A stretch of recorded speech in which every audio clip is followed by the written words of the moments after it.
Have you ever wondered why some disasters just keep getting worse, long after everyone can see they're failing? Let's travel back to the final, grueling stages of World War II. By this point, the reality on the ground was grim and undeniable. Supply lines were stretched to the breaking point, and then they snapped. Hard-won territory was being lost day by day. The entire strategic situation had been turned on its head. But strangely, one thing didn't change: the assumptions held by the high command.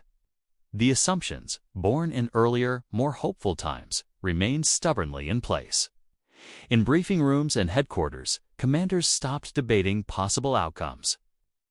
They simply repeated expectations of a victory that was no longer achievable.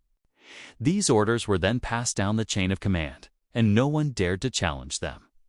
In this environment, asking a critical question wasn't just insubordinate, it was dangerous. Silence became a tool for survival.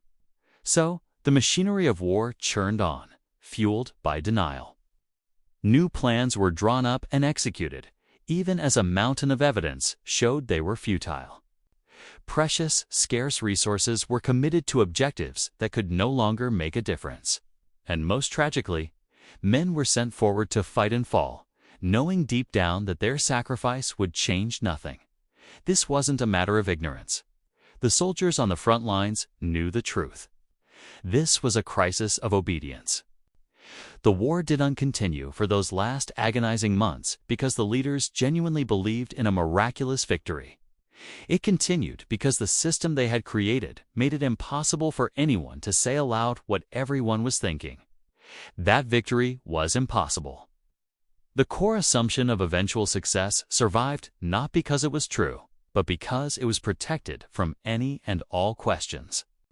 It's a chilling reminder that sometimes the most destructive force isn't the enemy, but the inability to question our own beliefs. It shows how critical it is to encourage open debate and listen to dissenting voices, especially when the stakes are at their highest. Thanks for watching.